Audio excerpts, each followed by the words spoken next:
Good morning, everyone. Happy Friday. It is January 10th.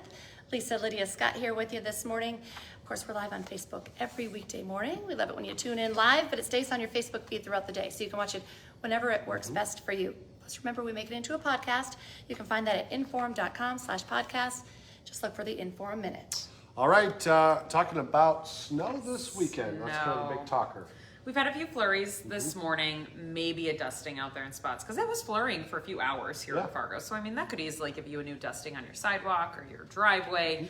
That is not the snow system for the weekend. So if you're already seeing a couple of flakes, this is not it. It is not starting.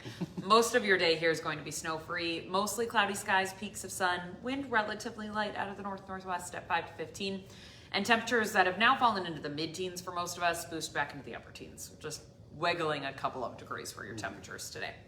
Late tonight, the snow starts to push in from the west-northwest. I'd say Devil's Lake, Jamestown, about Highway 281, about 10 p.m. tonight, so late evening or early overnight, depending on what time you go to bed. And then as we continue to watch the snow move in, arriving in the Red River Valley, I-29, sometime between about midnight and 2 a.m., looks likely to me. We continue to see snow through Saturday morning, with the kind of the first batch being the main batch, and then off and on passes of snow throughout Saturday night, into about the middle of the day on Sunday. It's not going to snow the entire time all weekend, Saturday night, Sunday, but you're going to have repetitive passes of snow moving through. Could have moderate to even heavy snow within some of those showers, those isolated pockets where you just get some higher snowfall intensity. With that, I'm looking at largely 1 to 3 inches, some spots 2 to 4, isolated up to 5. Your best chance to see that 5-inch mark, I think, northeastern North Dakota, Northern Valley, northwestern Minnesota. So kind of Grand Forks, over to Langdon, over to Roseau, maybe Thief River Falls. That's kind of where I'm watching out for some of those higher amounts. Otherwise, generally speaking, total from Saturday night into Sunday, about a 1 to 4 inch kind of reading.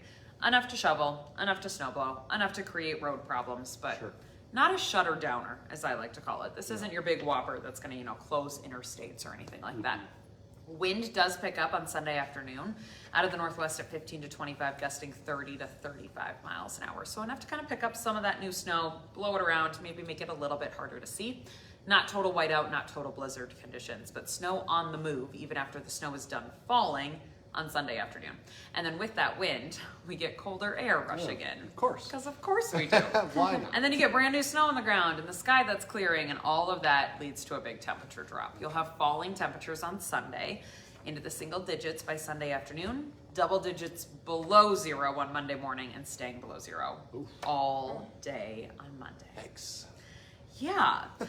Your 10-day forecast is full of whiplash. We're back into the single digits on Tuesday, 20s on Wednesday, 30s on Thursday, Friday, and then we slowly fall back into the single digits by next Sunday. So we've got ups, we've got downs, we've got snow, we've got wind. It's a little bit of everything winter-like on your 10-day forecast.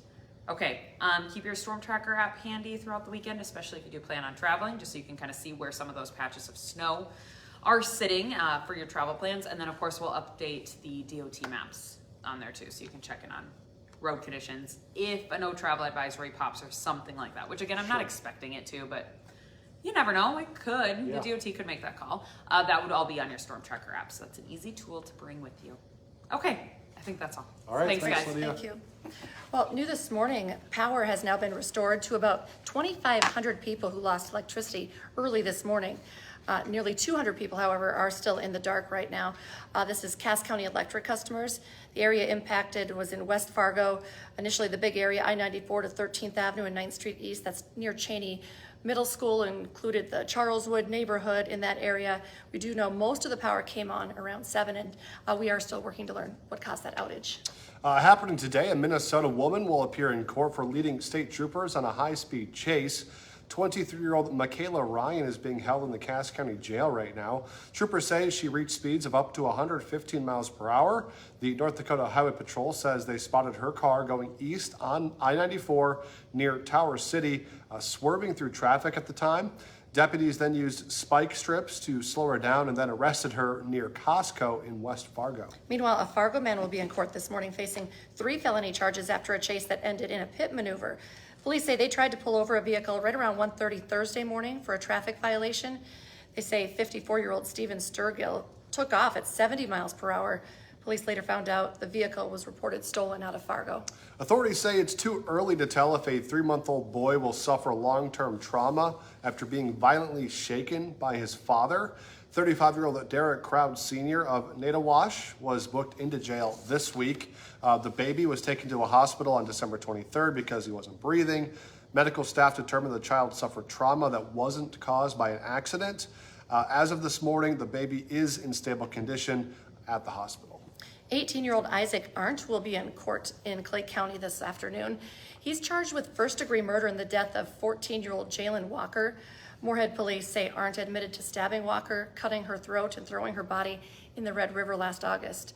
Arndt will be due back in court 1 month from today as well. Today, the highest court in the U.S., the Supreme Court, will decide the fate of TikTok. Arguments are set to start at 9 o'clock this morning, so a little under an hour here. It's expected to last about 2 hours. At issue is the ban that Congress passed in April, which required TikTok to either shut down or find a new owner. The ban had bipartisan support because of national security concerns surrounding the app's Chinese ownership. The app is currently facing a deadline of January 19th before that law kicks in. Hot Mike with Dom Izzo coming up this morning, 9 to 11. Both the men and women's Bison basketball teams picked up big wins last night. Dom will have highlights from a busy night of Summit League play. Plus, we're going to meet South Dakota State's new football coach as Dan Jackson is officially introduced. Hot Mike is on from 9 to 11 on WDAY Extra. And don't forget, for just 99 cents a month for your first 3 months, get that all-access pass to our website, inforum.com. Just go to inforum.com/subscribe to take advantage of the deal. And join us for our next newscast coming up at 11 this morning. And then we have you covered starting at 4, 5, 6, 9, and 10. Have a great day, everyone. Bye.